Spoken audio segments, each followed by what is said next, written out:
When I was growing up, my father, his brother, and my cousins, Vinny and Rodney, all used to go camping out in the wilderness of the Appalachian Mountains where we lived.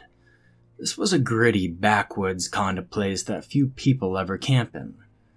And when they do, it's never alone. We took our tents, knives, my dad and uncle always had their rifles, and a couple of fishing poles. We didn't pack food, and the only drinks we carried were beers in the coolers for the two adults. The rest of us roughed it, drinking only water from natural sources. We filled our canteens, set up camp, and hunted for our food. My father was fond of telling us youngsters that this was the way real men camped. Living off the land and roughing it. He thought it would make better men out of us. We learned how to survive, for sure. He and my uncle made sure to teach us different little survival techniques and tricks that most people never, ever have to worry about knowing. The kinds of things that you tell at cookouts to impress others, but you never really have to put them to use. These camping trips always happened twice a year. Once in the spring and once in the fall, for 2 or 3 weeks at a time. Now, I'm sure to most of you that sounds like a death sentence, but back then, all of us boys thought of it as a vacation. If the trips were planned while we were still having school, guess what? We were excused for the duration of the trip. We still had to bust our asses and do the book work, but we never really complained. Just manned up and did the assignments well ahead of time and turned them in the day before we left for our camping trips. By far the absolute favorite things about the trips were learning about the wildlife and the close contact with nature. It was exhilarating as well as peaceful, simple, forthright, and things seemed fair out in the wild. If you killed something, you had a good dinner. If you were lazy, or a bad hunter like Rodney was, well, you settled for what someone else gave you to eat. And Rodney ate a lot of berries as he got older, because quite honestly, that was the only thing he could really hunt. And there wasn't any judgment for the way you looked, acted, spoke, or about the clothes you wore. Guess what? The mountains and the animals didn't give a rat's ass if you had the same jeans on that you wore the year before. No, they didn't even notice, in fact. My father was a big wildlife freak. The man seemed to know everything about wildlife, and there wasn't an animal around that he hadn't studied at some point. And most of the animals he had studied in depth about. And our house was littered with the usual Field and Stream, Boy's Life, and other outdoor magazines. My father always had books about animals, specifically about animals that lived in our region. Just books lying around, bookmarked and dog-eared for where he found the most interesting tidbits of information. He was adamant, to say the least, that all the boys learn about the local wildlife. At least a passing knowledge of animal behavior and tracks. The rest, he said, was up to us to learn or not. But to be safe on these trips, he had to know at least 2 things. The drills began for me when I turned 5. I remember because my birthday came on the first day of our fall camping trip that year. My father had made flashcards of animal tracks for me to study beforehand, and I'd sat at it for endless hours all summer, and the cards were worn and smudged by the time the drill started. I was so excited to be included in the big boys' activities that I couldn't sleep the night before. I was the youngest of the 3 of us, and had to wait my turn to be included. I didn't like it, but it was only fair, I suppose. By the time I was 15, I was the best tracker of the group. The only person better at tracking than me was my dad.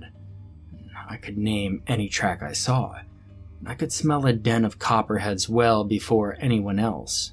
I could hear a rattlesnake's warning, even with the environmental noises at a peak. smell the hidden mountain streams, and spot the fish better than anyone. I knew which berries to pick and which were poisonous. And I knew the natural cures for whatever happened in nature too. If you got into poison ivy, well, I could walk around and within 5 minutes, I could get something to cure that poison ivy. Quite proudly, I turned into a career mountain man survivalist. The camping trips were my favorite part of my childhood, and it carried over into adulthood. Even as a young adult, I went on these trips with my father and my uncle. Vinny usually did too, but Rodney didn't tag along after he turned 18 and he moved out of the house. No. He was done and said he would see us at the summer family reunion cookouts and on holidays. He would buy his food at the supermarkets. Thank you very much. It's probably a good thing he did too. We all had a good laugh about Rodney's choice, especially at the family gatherings. Sometimes, though, it went too far. Usually when his father or mine had one too many beers and wouldn't quit when it stopped being funny. And at those times, I kind of felt a little sorry for Rodney. He handled it like a champ, though, and I was always proud of him for that. One year, at the high summer family reunion, my father and my uncle razzed Rodney so badly that he got mad and stormed out of the yard and left with twin rooster tails of gravel dust in his grand Jeep Cherokee. He refused to talk to any of us for the next 2 weeks. Can't say I blamed him at all. They had been relentless with the wisecracks and demeaning comments. Their laughter, just nasty and rough, just lacking any humor, was aimed solely at being mean, and I thought it made them seem like overgrown kindergarten kids bullying the runt of the class.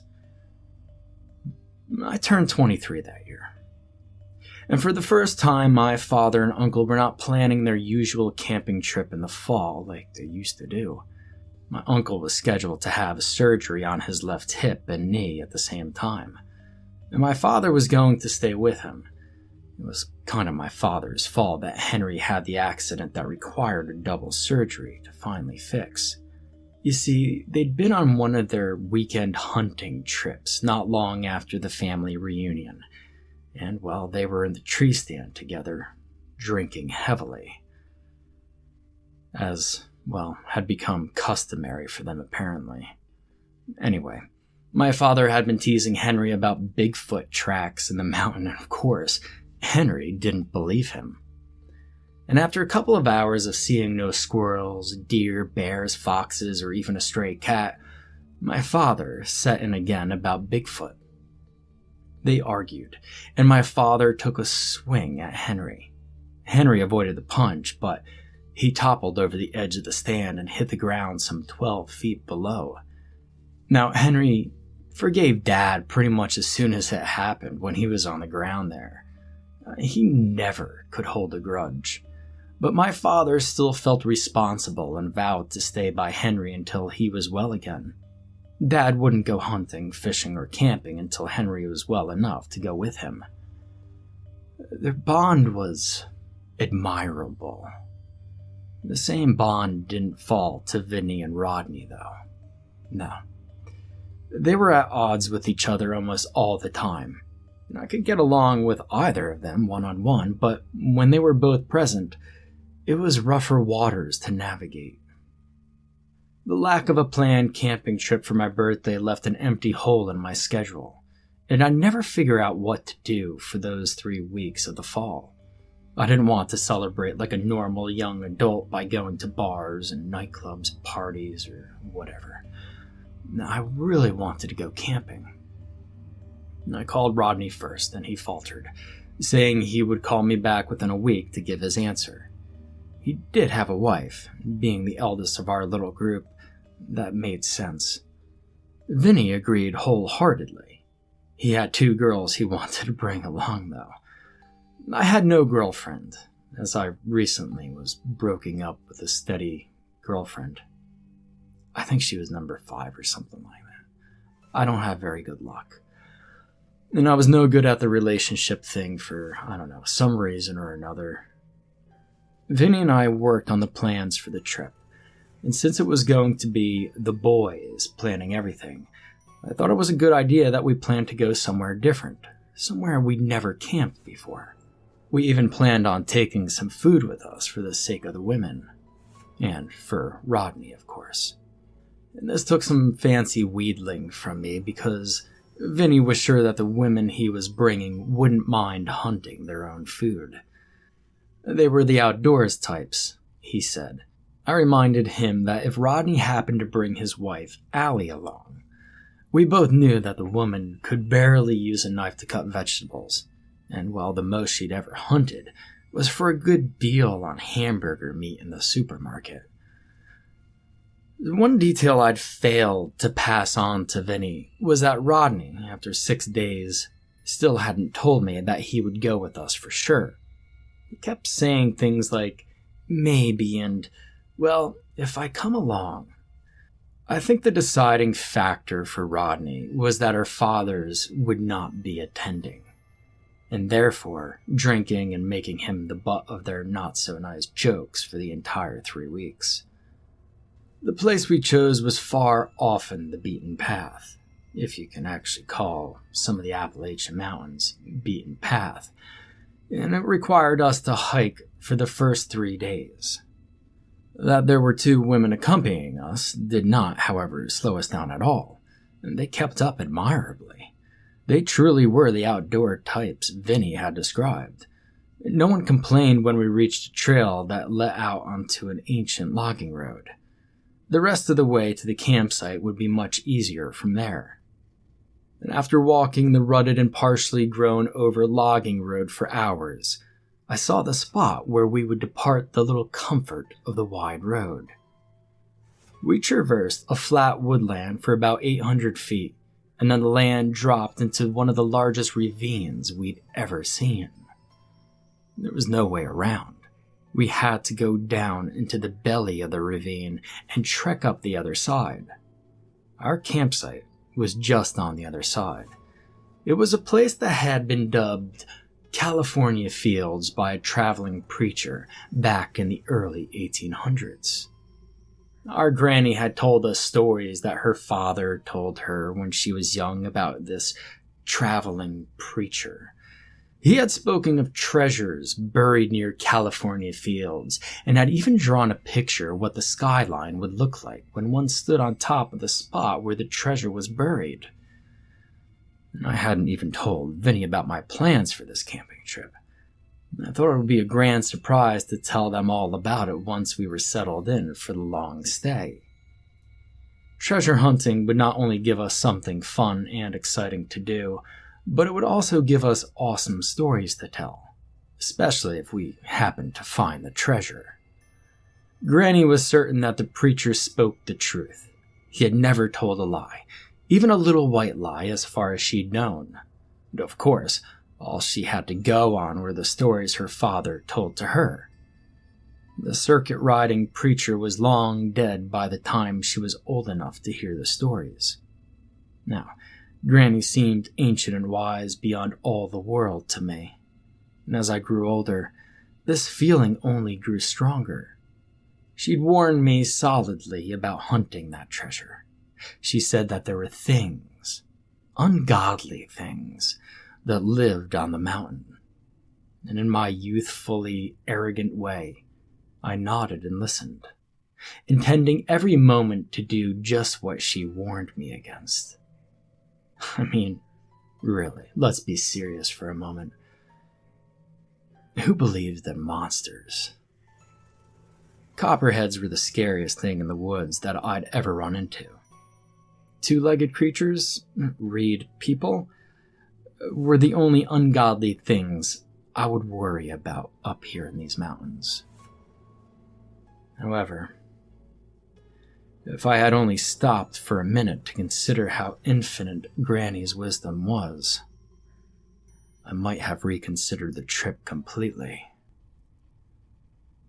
But I didn't, and now I have a story, a sad and terrifying story of my own to share with you. silver linings and all. Finding them is not as easy as it sounds, though. So back to the story.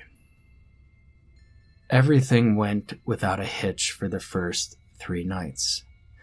The women loved the adventure of being away from everything, and I wondered how they would fare in another week, and I highly suspected that the novelty of the situation would wear off and we'd have to cut the camping trip short.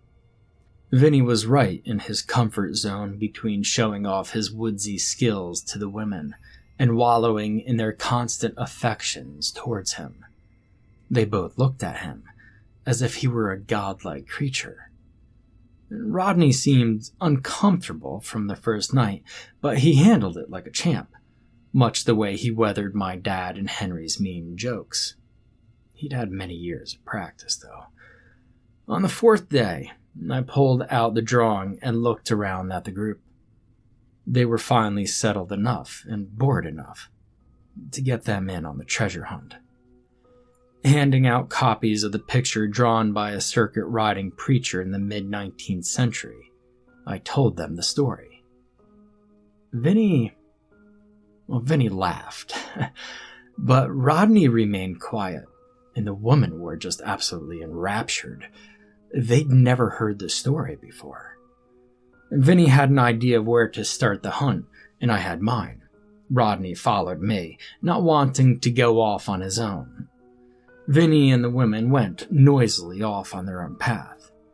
When we were alone, Rodney told me that he thought we'd been followed, and that we should be careful. He said he felt eyes on him in the dark the night before. Nodding, I agreed to be on high alert. I thought he was suffering from paranoia and dismissed his words as soon as we moved away from the campsite, though. Who would follow us all the way out here? Who would have already been this far out to happen upon us by accident? No one. That's who. And I was excited and not the least bit worried about another person being out here with us. So we spent the entire day out there, just the 2 of us, Rodney and I, comparing skyline to picture from different places. And as the sun westered, we headed back to camp. I was exhausted from all the climbing and the false start digging. The power bars we'd packed tasted good that night, and I didn't eat supper. Just made my way to my tent after eating that power bar, stripped to my underwear, and crawled into my sleeping bag. And I was asleep within minutes. Later on that night, a high, piercing, and short-lived scream woke me up. And as I lay there in the dark, listening intently, I began to think it was the fading remnant of a nightmare. Then I heard sticks breaking and the muffled groan of pain followed closely by a sharp snap as if someone popped their finger. And then an uneasy silence. Something was wrong. Reaching for the zipper release on my tent door, a foul odor assaulted my nose, and I gagged as I unzipped the little canvas door. What happened next? Well, it's a blur, because it happened all so quickly. The door flap fell inward, and I was on all fours. The blackness outside prevented me from seeing anything. Hands, or things much like hands with claws, grabbed me by my upper arms, and suddenly I was outside my tent. The stench smothered me. I kicked at the thing that grabbed me. It lifted me off the ground high enough that my feet wouldn't touch, and then it slammed me onto the rough and rocky earth. And I saw glowing eyes as I bounced on the ground, whacking my head on a nasty outcropping of little rocks. This was no animal, and this was no human either. And clawing at the ground, I managed to vault forward and away from the thing. I put my tent between us and yelled for Vinny, Rodney, the women, anyone, but no one answered. Were they all dead?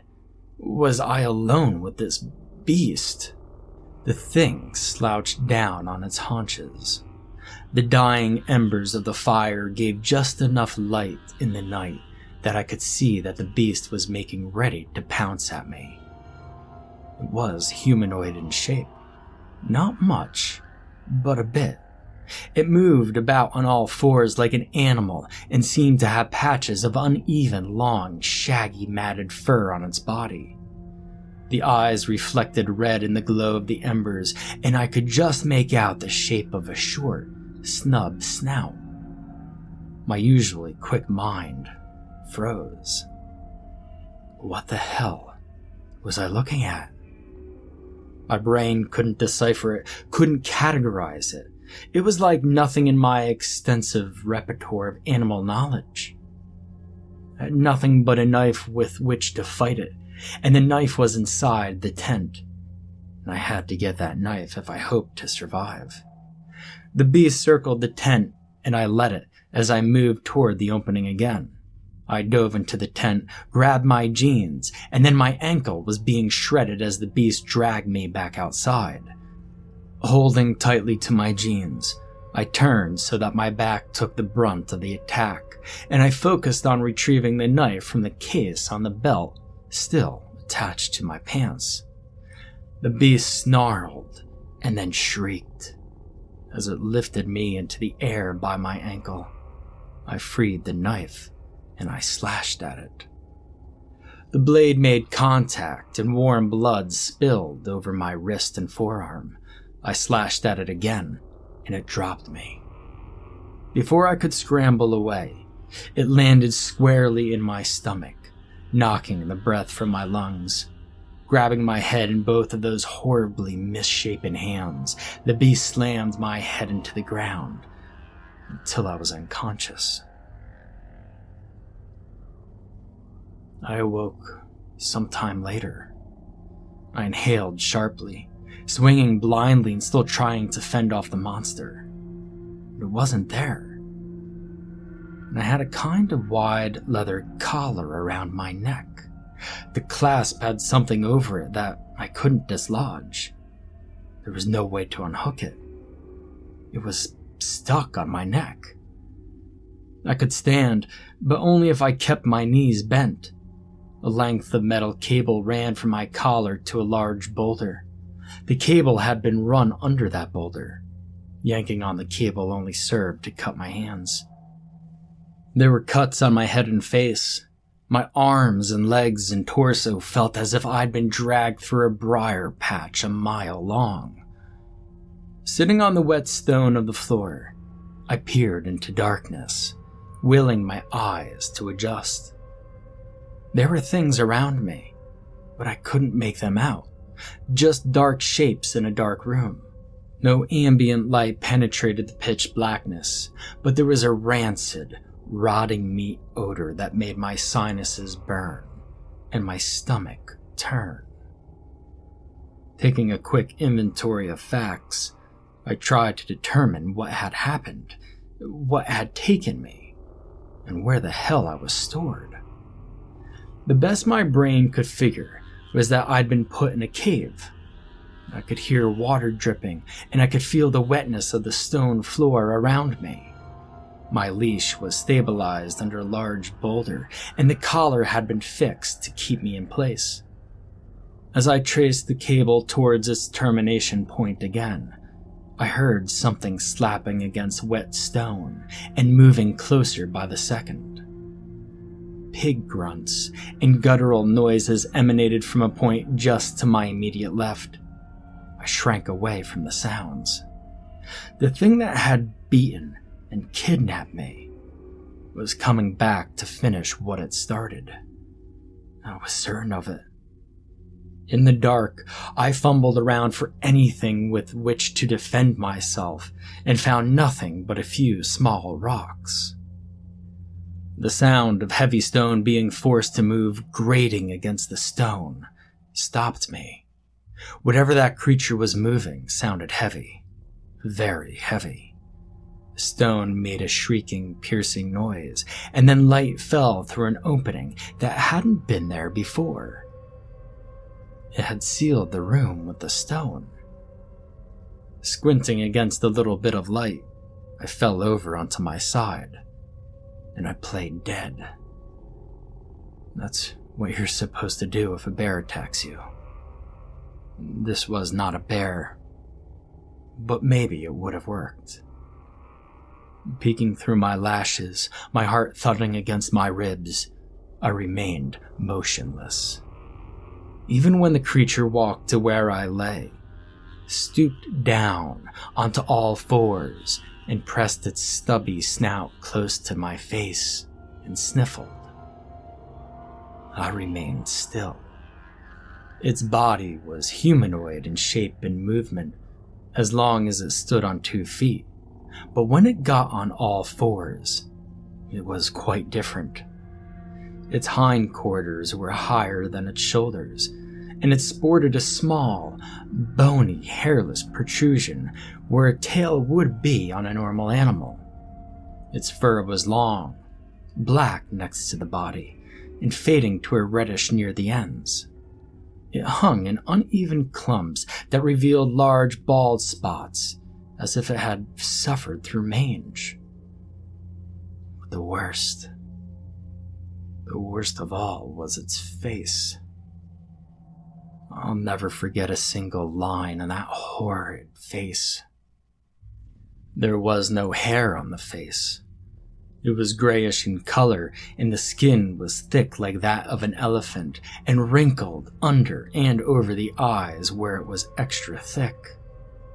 The stubby snout was black with pale streaks that looked like scars running to its cheekbones, and the eyes were large, too large, and gray in color. If you filled 2 glass orbs with smoke, that's what its eyes looked like. I was tempted to think it might be blind. Well, tempted. The thing had attacked me, dragged me to a cave, and put a leash on me. How could it do that if it was blind? So, I lay there while it sniffed my face, dripping long tendrils of thick, hot saliva onto me, and I played dead. Everything on me closed except my eyes. I think my pores even shrank 2 sizes as it made a thorough inspection of my body. Finally, when it was done, it slowly moved away. I didn't dare roll over or even open my eyes completely until I saw it dragging something toward the doorway it had opened. I opened my eyes in time to see that it dragged a woman's body as it exited on all fours, gripping her ankle in that misshapen snout. Gagging, I pushed to a sitting position, and I reluctantly scanned the room. My brain went numb. The sight was horrid. There were bodies and body parts, all in different phases of decomposition all around. Mountains of them, just out of my reach. The liquids leaking towards me. The hot tears stung the cuts on my cheeks, but I couldn't look away. If only I had left on my clothes, at least I would have had something to fight with. I would have had a knife to cut the collar with. But I had stripped to my underwear, more worried about comfort than about safety. Things, bad things live out there. You don't need to go running through that neck of the woods looking for cursed treasures, Johnny. None of you boys do. As I looked around at the mounds of bodies and body parts, Granny's voice haunted my mind. I had lied to her. I had had every intention of hunting that treasure no matter what anyone said or how many scary stories I heard about this area. And I spied an arm sticking out of the pile of bodies directly in front of me. It was clad in a red and black plaid shirt. And Rodney had worn a shirt like that to keep warm after the sun went down in the mountains. It was old, faded, had holes worn in it. The one in front of me looked the same. My heart jackhammered, and then I smelled blood as if I was going to pass out. I eased over to the end of my lead and stretched my hands out as far as I could. The arm was still 4 or 5 inches out of my reach, and the more I stared at it, the more positive I became that it was indeed Rodney's hand sticking out of the end of that sleeve from that pile of corpses. I called to him, but there were no answer. I tossed rocks and hit the hand, and there was still no answer. Turning my body, I used my toe to snag the cuff at the wrist of that unfamiliar arm, and I only meant to tug hard enough to wake him, in case he were only unconscious, and he could get me out of the collar.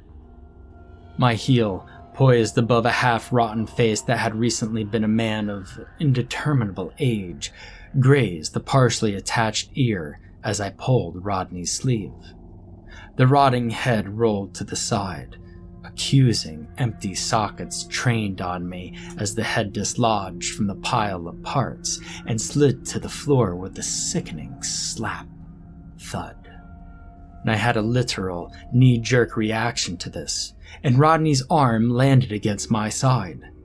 My eyes saw that it wasn't attached to his body, but it took my brain a moment to catch up. Without thinking, I flung the arm away from me, and it landed several feet away on another pile of more decayed parts. The horror of what Rodney's arm meant hit me then, and I looked at the other parts and the other whole bodies much more closely. And I had to see if Vinny and the 2 women were there. And after about 2 minutes, I did in fact see them. All 3 of them were in a pile of whole bodies near the back of the cave. There was no time for tears or emotions of any kind at that moment. The creature was coming back. I could hear its feet slapping along the wet stone like before. I huddled at the boulder where my lead disappeared and tried to make myself small. No way I could lie prone and let that thing get close to me again. Not without freaking out, and that would likely get me killed. The creature went to the pile of bodies at the back and grabbed one of Vinny's girlfriends by the arm, backed off the high mound, pulling her along, and only spared a sideways glance at me as it passed, dragging the girl easily along. So furiously, I yanked at the cable again, putting my feet against the boulder and pulling on the cable until my head threatened to explode from the strain. The cable was not moving at all. If I was to get loose, it would have to be by getting the collar off of my neck.